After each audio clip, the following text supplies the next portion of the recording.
Rise and Grind DMV. Happy Saturday. Well, we are waking up to cloudy skies across the area, but we are going to be tracking peaks of sunshine as well as a few storms. So keep it here. We'll have a full breakdown of that forecast up next. And this morning on DC News Now, the Trump administration agreeing to keep DC's police chief in place as we enter day 6 of the federal law enforcement takeover. And another Navy Yard juvenile curfew zone is in effect. The latest details and how long it'll last. And for the first time in a decade, the Russian president on American soil, meeting with President Trump. The details on their summit in Alaska. You're watching the station covering all of the DMV. This is DC News Now.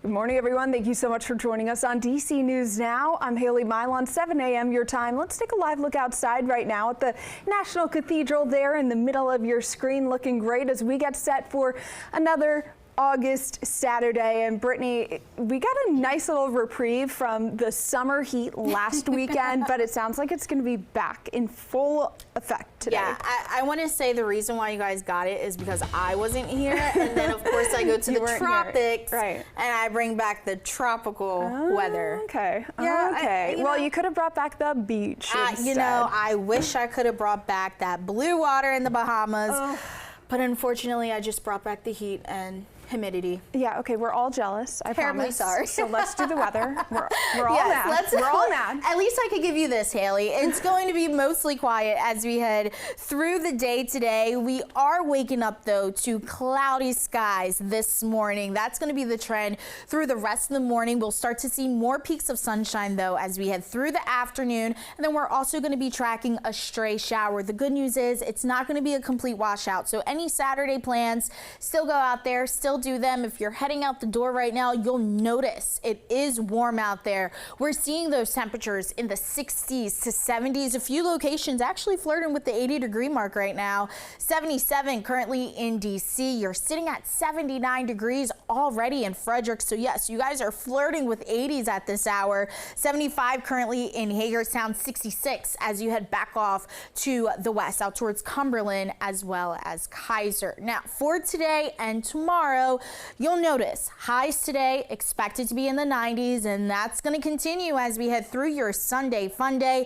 A mixture of sun and clouds expected both days, and notice we do have a chance of seeing that stray shower and storms in the forecast as we head through the weekend. The good news is it doesn't look to be a complete washout, so keep it here, Haley. We'll have a full breakdown of this forecast, timing of those showers and storms, also talking about the tropics coming up in my full hit.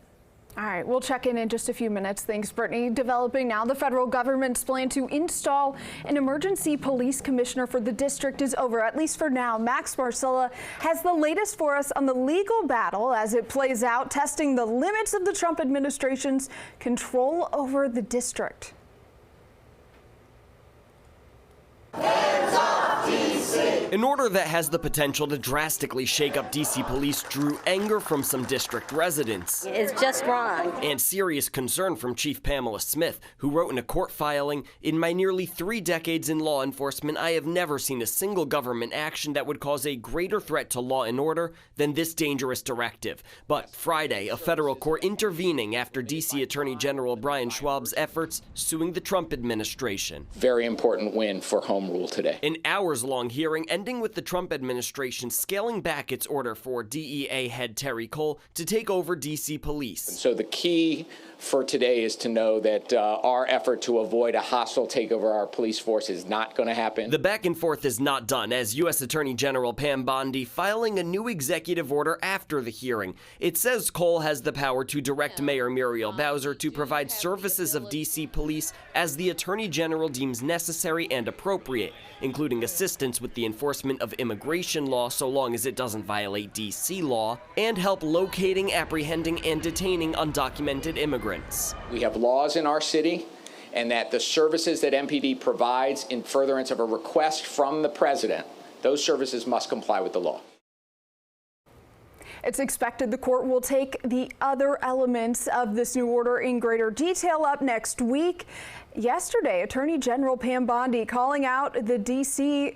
Attorney General for, quote, opposing efforts to improve public safety in the district. Well, another component of the president's federal takeover plan is to clear tent encampments in the district. He ordered police to help federal agents in those efforts.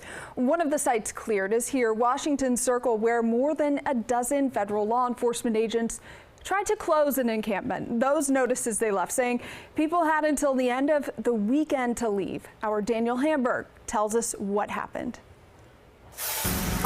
Under the direction of the federal government, D.C. police led the clearing of homeless encampments Friday. They were shocking and they were lightning fast, and we were not expecting it to go the way that it was. Andy Wasenick, director of policy for Miriam's Kitchen, watched as the Department of Public Works trashed tents and belongings left unattended. Folks who weren't there, their tents were just thrown away. There was one person who was there this morning, and she was able to pack up her stuff and move on. And I think we were able to get her in a hotel for at least a couple nights. He's talking about Megan Abraham, who we talked with Thursday night. We're just people. We're normal people out here working, trying to do well.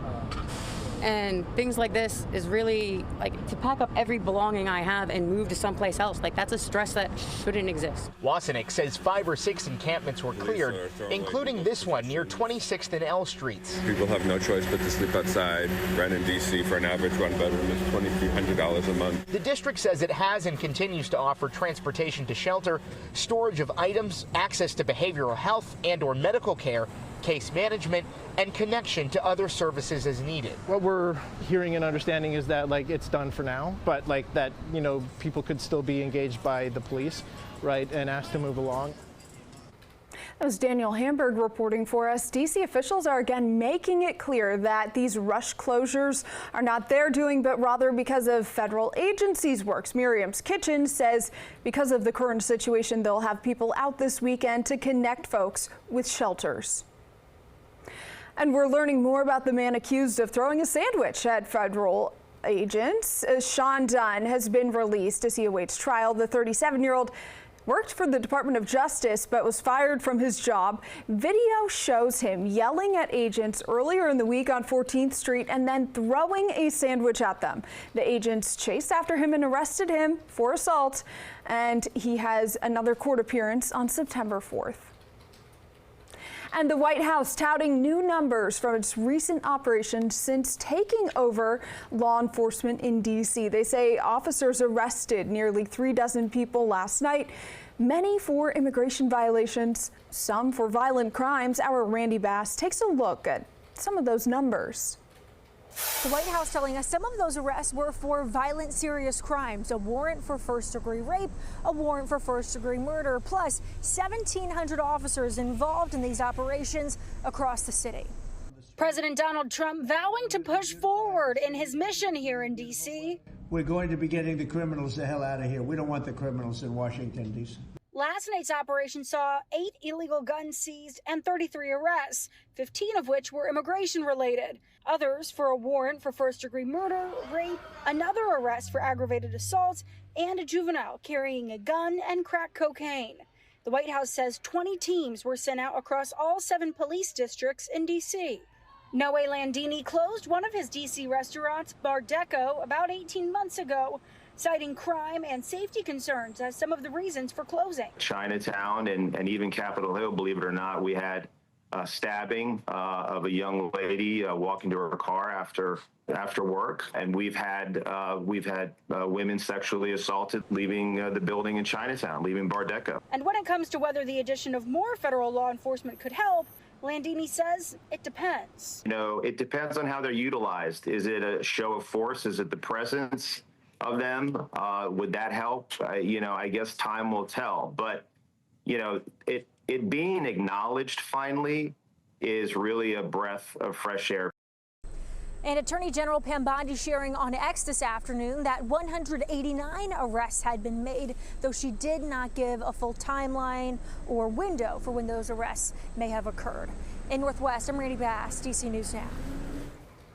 You can see all of our continuing coverage of President Trump's takeover of law enforcement on our website. You'll find many reactions to the president's actions and what D.C. families can expect as well as a full breakdown of violent crime stats. Police say those are at a 30-year low. Just head to dcnewsnow.com, click on the DC Takeover tab. And developing now in the district, a truck on fire in Northwest. You can see the flames here coming out of the cab. It happened not far from the Apple Carnegie Library. You can see firefighters working to keep the flames away from the area homes. Officials say, fortunately, no one was hurt. And police are looking for the driver involved in a hit-and-run incident that sent a man to the hospital early yesterday morning. Montgomery County Police say it happened at the 12,400 block of Georgia Avenue. That's the stretch of roadway near Glenmont Metro Station. The man who was hit had minor injuries, and officers say they're trying to find the driver of the vehicle as well as the vehicle itself. And a Maryland mother accused of killing her children more than a decade ago will have another psychological evaluation to determine whether she can stand trial. Catherine Hoggle was in Montgomery County Court yesterday when her attorney argued she's still not competent. But the state's attorney says her status at the time of her original arrest doesn't apply. The judge agreeing and granting the request for a psychological evaluation to be shared at a hearing on September 8th. The 38-year-old was recently recharged with murders of her two children who were missing in 2014. At the time, she was found not competent to stand trial. The charges were eventually dropped, but she was recharged after being released from a mental hospital last month. All right, Brittany, time for a look at the weather. How's it looking? It's 7-11, so people are just getting up, walking their dogs, all that good stuff. Overall, Haley, the forecast not looking bad, especially as we head through the weekend. If you are about to hit the roads this morning, not bad at all. I'm giving you the green light. We are starting your morning off, though, with mostly cloudy skies. That will continue as we head through much of the morning. Temperatures already on the warmer side in the upper 70s, holding on to the upper 70s by 10 o'clock. But you'll start to notice those clouds will slowly begin to break apart.